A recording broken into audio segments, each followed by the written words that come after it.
Pertama pasti punya harus ada ya kalau orang Jawa bilangnya ada bibit bebet bobot gitu ya. Jadi satu itu.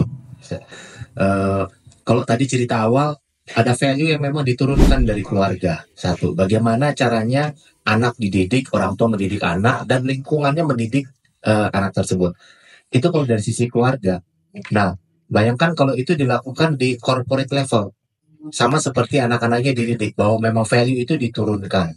Jadi ya memang harus ada jati dirinya perusahaan ini punya karakter apa. Kalau orang kan bisa lihat dan oh ini orangnya kayaknya agak selengean nih, ini orangnya oh ada yang begini. Nah itu kan karakter. Nah perusahaan punya karakter dibentuk dari para karyawan-karyawan yang bekerja. Di mana caranya? Ya harus ada diturunkan trainingnya, value-nya satu.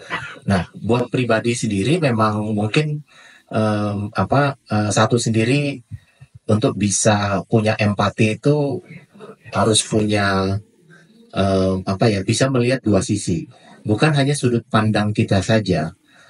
Sudut pandang dari yang lain itu satu modalnya. Kedua sebenarnya kalau saran saya biasanya ngelihat dan saya ajarin juga ke tim saya dan anak-anak saya juga, jangan terpaku sama caranya, karena cara terkadang harus cara saya untuk mencapai ini, itu ego. Tapi kejar tujuannya, lihat sudut pandang dari mereka, cari solusinya. Karena tujuan kita kan bukan untuk menjalankan cara saya.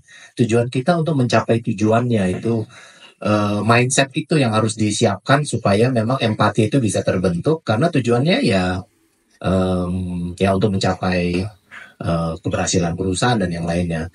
Nah, yang terakhir empati memang perlu dilatih ya, perlu dilatih, perlu diingatkan.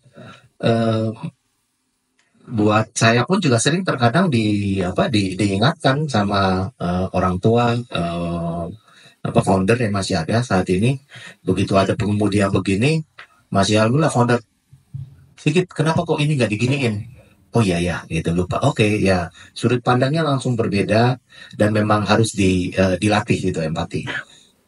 Ya sama mungkin sebagai penutup dari sisi empati ya memang harus jangan ya gimana ya ngomongnya jangan sombong gitu ya. Eh, Ya susah juga ya. Susah ya kalau langsung. Iya. Susah sih. Ya. Tapi gini ya, kan gue juga pernah cerita dari lu ya. Yang menarik adalah gini, Pacific ini kan cucu owner ya, itu mana ya? Iya. Cucu dari owner ya.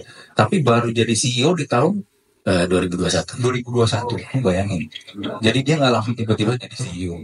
Itu menurut gua sebuah value dari keluarga dan perusahaan yang nggak serta merta mentang-mentang lu anak lu keturunan langsung dapat di posisi 23 tahun gitu. iya jadi kerja dulu Dua 3 tahun jadi CEO terus diturunin. Gara-gara jadi driver. kira-kira jadi driver sih. Eh, Tapi satu ada yang belum terjawab tadi yang teknologi. Teknologi. Teknologi juga sama. Kita yakin antara konvensional ataupun teknologi dan yang lain itu adalah sekarang namanya jadi agak rancu. Karena semua perusahaan memang harus mengikuti teknologi. Tapi bukan hanya teknologi yang bisa menyelesaikan masalah semuanya. Itu kita harus yakin dulu. Karena misalnya begini, bagaimana caranya melatih pengemudi saya untuk bisa tadi memberikan pelayanan yang baik. Teknologi membantu, tapi kita yakin kalau orang itu pulang ada kesalahan, gak dikasih feedback, gak ada omongan langsung begini, itu human human connectionnya itu gak dapat, itu jiwanya hilang, gak selesai bro. Jadi ya kan kita nggak enak juga kalau podcast gini tapi online gitu kan ya, suasananya beda. Jadi pertemuan fisik bicara secara langsung itu berbeda dan itu bukan teknologi.